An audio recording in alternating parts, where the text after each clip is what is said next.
making a video. Yeah, it's outside, but it's really just a nice day. I forgot I have to go around. Gotta cut that tree down. So much to do, so few means to do it. Anyway, cloning, I did bring that up in the last video about value.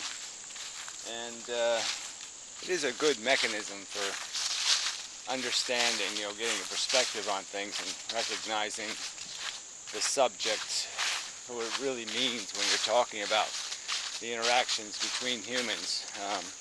If you imagine the world being your clone and then just start taking a little bits away from yourself, from the clones,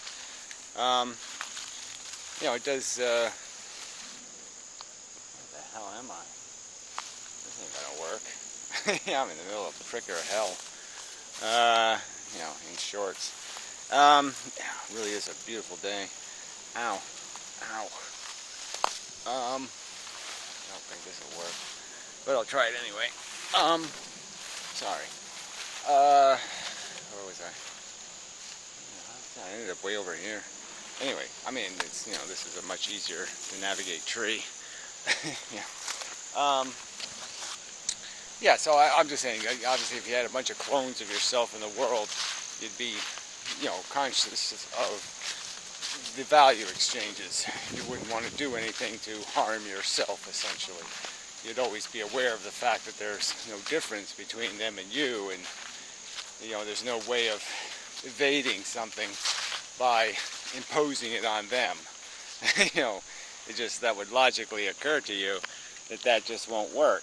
That you can't just migrate the broken leg to one of your clones and have successfully accomplished anything meaningful. So that was good. It's good as an argument, a way of, my shoes on, I guess I never tied them or something. Anyway, sorry. Yeah, I know I should take care of this stuff beforehand, but, life's complicated. Tying shoes and all this other shit you have to do. So much crap. Yeah, I gotta make sure I don't hit the button on the back either. Anyway, something. So I wanted to say a little bit more, but but I don't want to be saying the same thing. But I think it is important in terms of the other thing I brought up was this subject again of, you have the feeling self and the thinking self. You have the thing doing the thing, and then you have the thing that interprets it into reality. Interprets what's happening in terms of giving it perspective, understanding it in the lineage of a lifetime and all that kind of stuff. All that perspective stuff is stuff imposed by your mind, your intelligence, your knowledge base. And so, here we're in this position again where we have the philosopher tied to this one organism, and it creates an automatic kind of corruption, because how much of the philosopher is going to be change his philosophy, be corrupted by the nature of this personal, visceral outcomes, things that are going to happen to its monkey, the monkey it's riding on. I think it's very rich for conversation. I just haven't really, I haven't got the most out of this metaphor, or this idea of understanding that your most intelligent, most rational way of, it's the Mr. Spock, Captain Kirk thing again, almost. It's just recognizing that there's these two elements to your existence, this psychological element and then this knowledgeable, logical element. And so when we're going to have a philosophical conversation about value, the idea of making a big deal about the fact that, I personally feel, beyond the fact that this informs me of what feelings are. Yes, I have personal feelings. I have a personal vanity. I have a personal subjective taste. I have lots of those things. But I'm not we wouldn't bring those to the philosophical table and say, let's have an argument about who's the prettiest or something. I mean, that would be idiotic. So it's just in this idea that we feel that it's being used, and it's just so irritating, that we can't even get to the point where we're making this concession to the philosophical argument that let's agree that we know what feelings are, that we know they come in these categories of good and bad. And we're not talking about your psychological ambitions. We're not talking about how much you want to live or how much you want to see your grandchildren or whatever your ambitions in life are, or your compulsive fears or something. That's not the subject.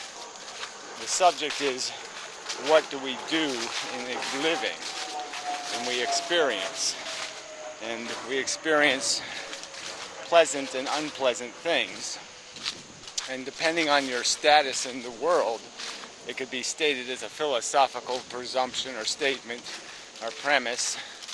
Yeah, that certain stations are likely to be quite burdensome in terms of the degrading of your welfare versus other stations in life. And that would be the premise of a philosophical conversation, maybe about economic productivity or some other statement. It wouldn't be all this dissection. You wouldn't sit there and start changing the game into something you can't even have an evaluation. You obviously couldn't argue the benefits or the liabilities, the benefits or the inadequacies of some economic theory. If you're going to all of a sudden deny that it matters whether people are working 15 hours a day or 5 hours a day.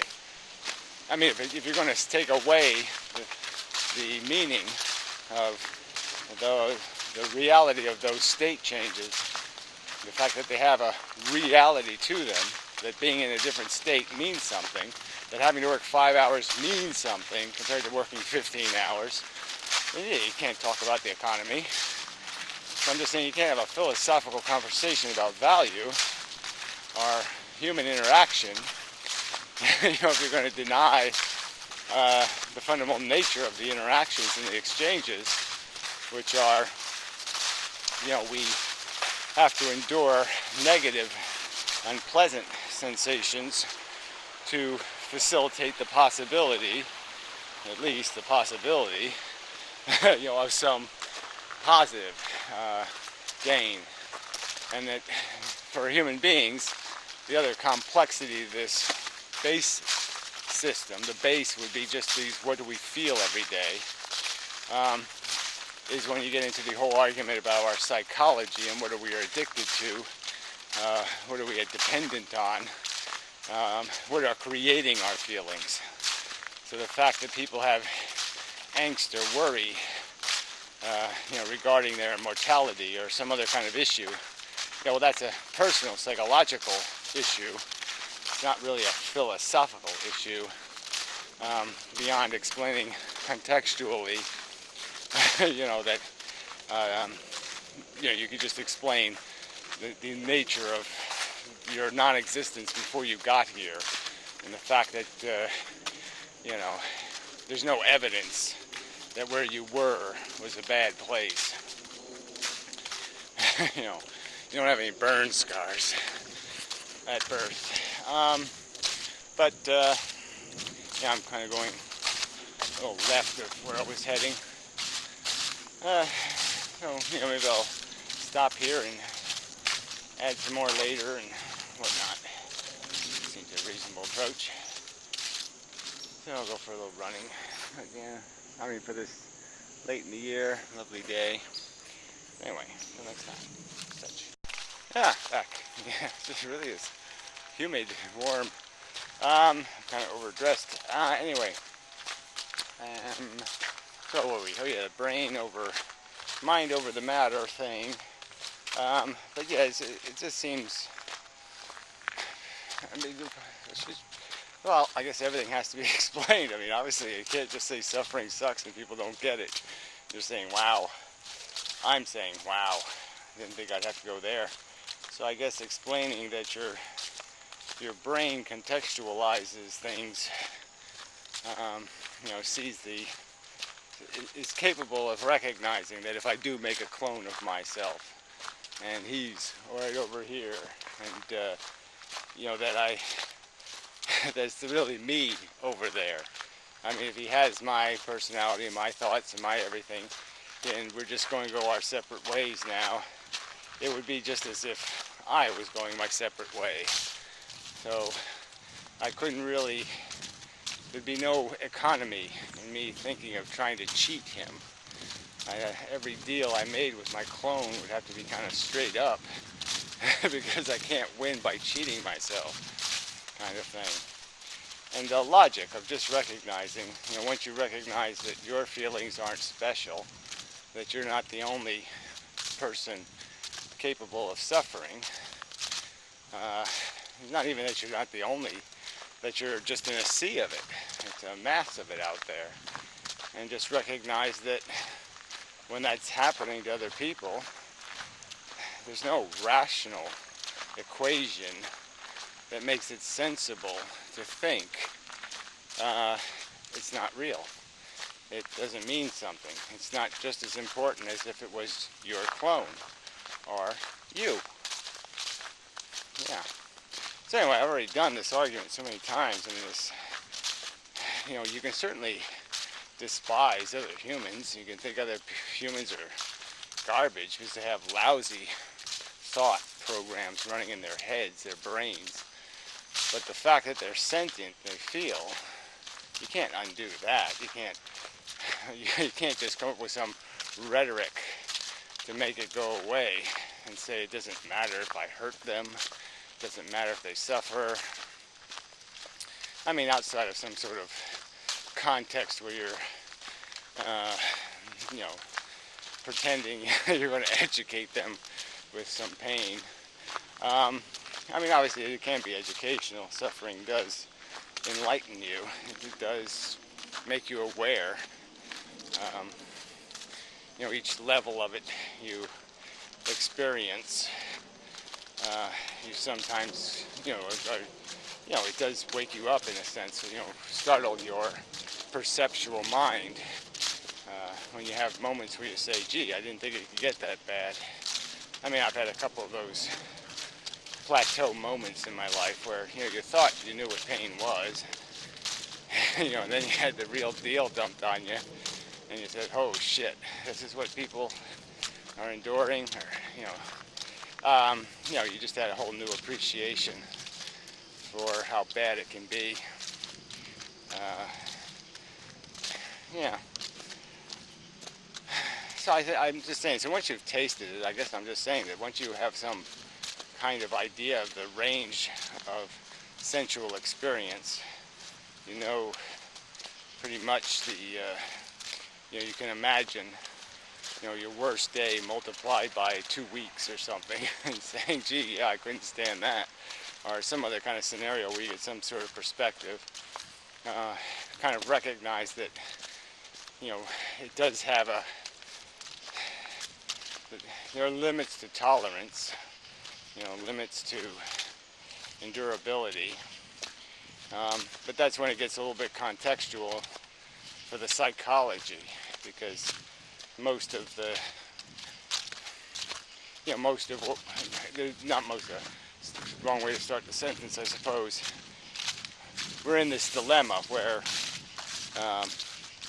we're driven by desire also. It's not just a revulsion at avoiding the bad stuff. It's a desire to attain something, a compulsion to win, to get, to have.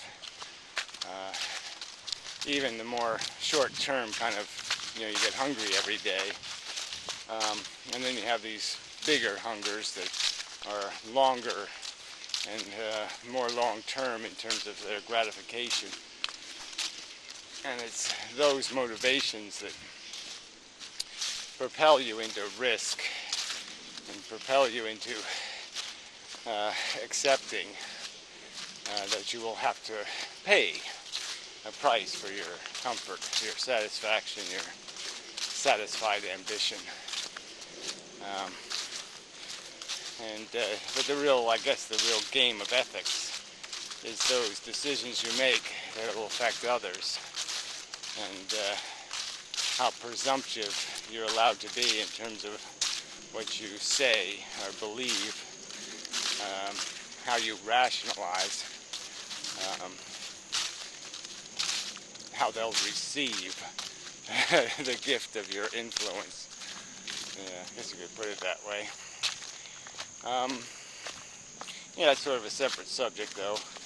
The psychological elements of our life experience. It's kind of different than the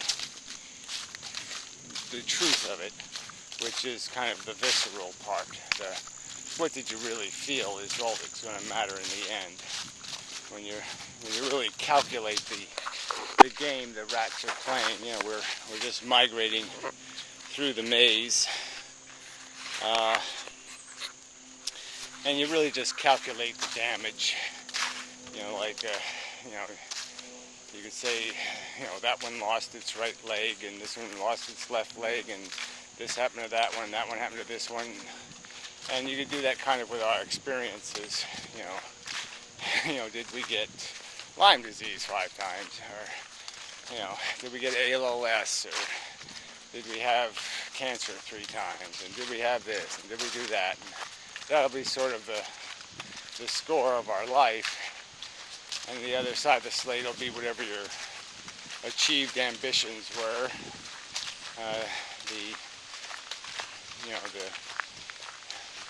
the character of your desire.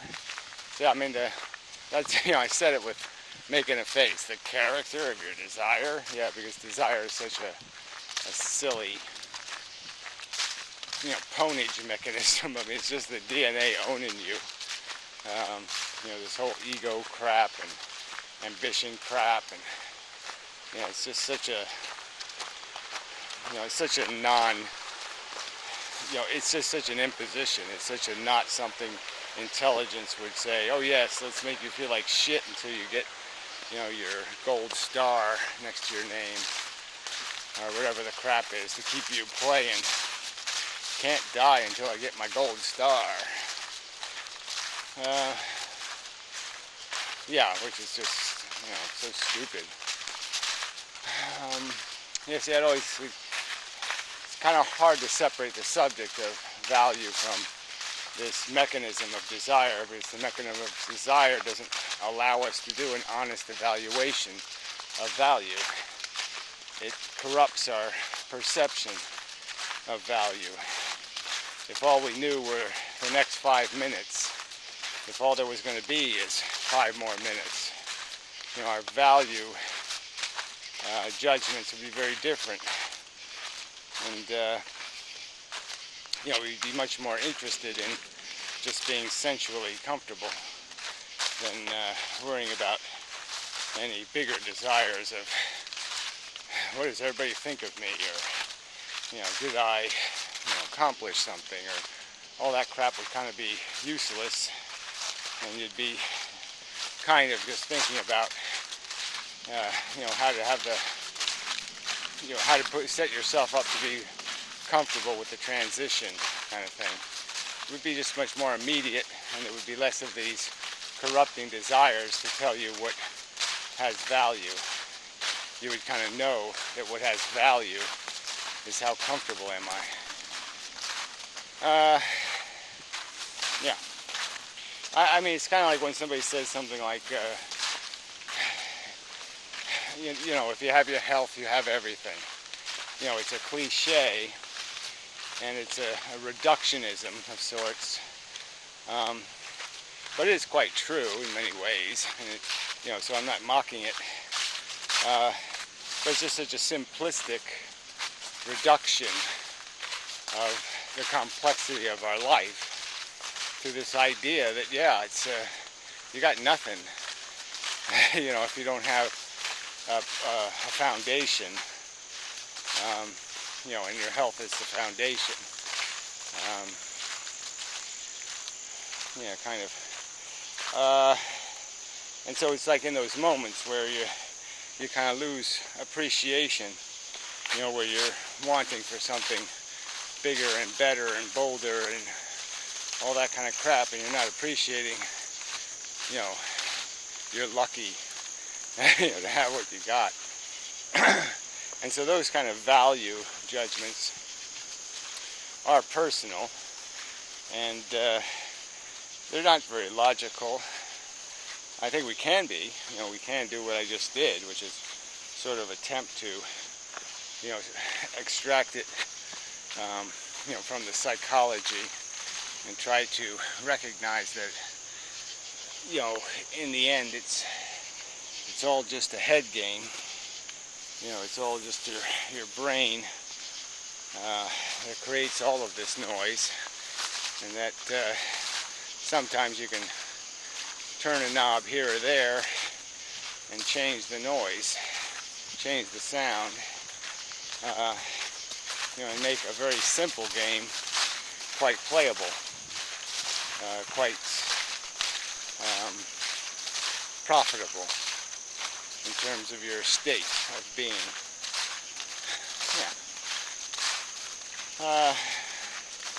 So, yeah, our language just isn't great at having this conversation, you know, but because of these tricky concepts of the sentient state of being, comfortable, uncomfortable, as it's provided by suffering. You know, obviously, there's a big difference between an unsatisfied desire and a migraine headache.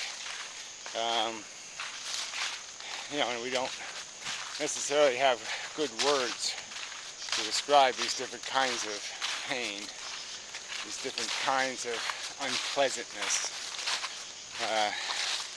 And then they end up in a conversation where we end up comparing, you know, apple feelings with orange desires, and, you know, that's a little messy.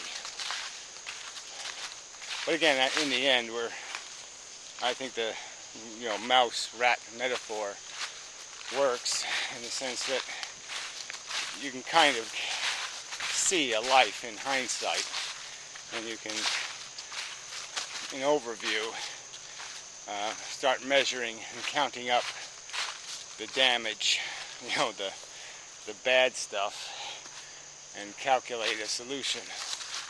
So, you know, most irritatingly about the conversation about this subject is that the people having the conversation have not died. You know, they have not experienced a big hunk of life, which is dying. And they certainly haven't done it in a purely average way. You know, they haven't endured the average death.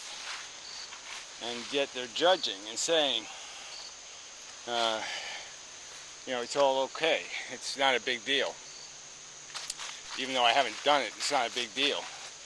You know, they're not even aware of the fact that they can't judge the value of life until they've lived what it is, as it's handed out in the routine way, the average way. Living the average mammal's existence on planet Earth is not a good thing. It's brutal and short.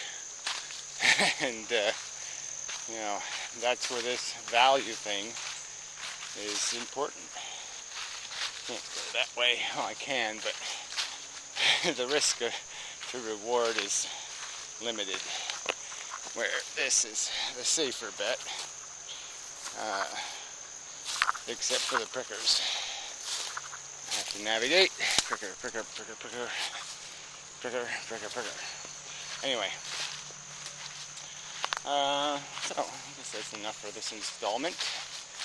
We'll see if I add any more and such. Yeah, so there's a lot of stuff on this. I mean, it's just like a, you know, terribly, awfully long videos. saying the same thing many different ways, but kind of what's required. Asparagus ferns. You like the delicacy of ferns. Very interesting. Doesn't seem a very practical design, but apparently does work. Right. Until next time. I guess a little bit of a finishing up, summing up thingy or something. So, yeah, this is the subject of what your brain can know. And your brain can know lots of things. It can know photons. You can know that there's photons going from me to the camera. That's what makes things happen and all that kind of stuff. And so we can know things about consciousness and about interactions with other organisms that other organisms might not know, because they don't know what we know. Anyway, shouldn't fiddle with anything while I'm videoing. Yeah, and it's just like we have the conscious experience to use as evidence, and whatever it is, even if it is just as I believe it is, it's just an illusion created inside of a brain. It's one hell of an illusion. It's an illusion you have to take seriously. Even though it's a synthetic creation, it is the most meaningful thing the universe has ever created. Yeah.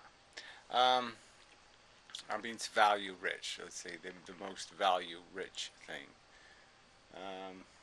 And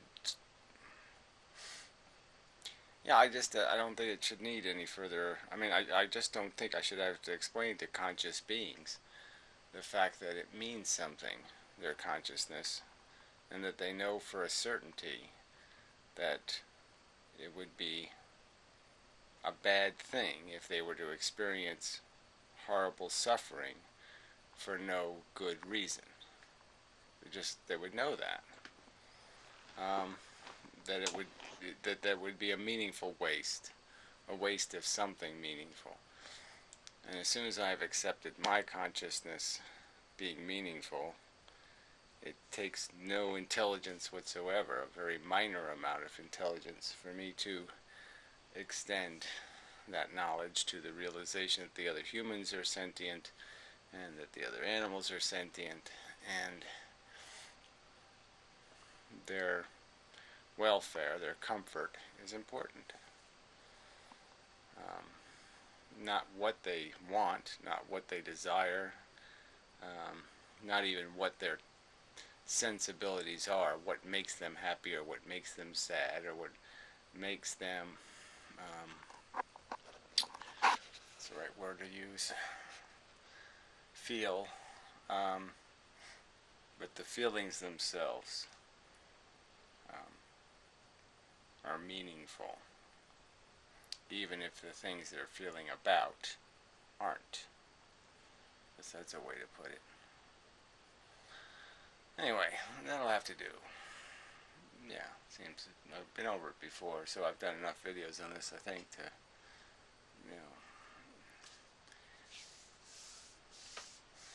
I'm conscious. That makes me aware that feelings are important. I've tasted them. I know they're important. Step 2, I draw the rational conclusion that there's no substantive difference, substantive in terms of being capable of experiencing good and bad sensations between me and the other sentient beings. And that's really number 2, can cover the animal. I can do sentient beings, but I mean, usually you have to qualify first humans and then take this next leap to animals. And obviously animals are having sensitive experiences, feeling experiences. And the feelings are frankly more important than our thoughts.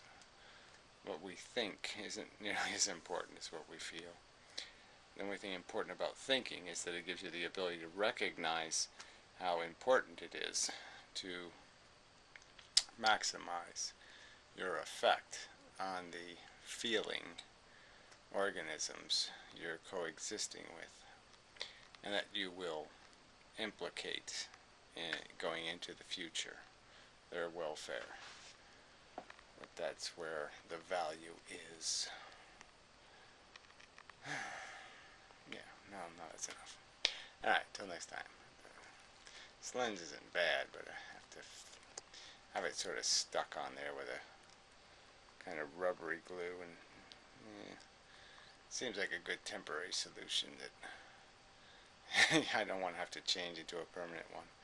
So anyway, but we'll see how it holds up. Alright, till next time. Such.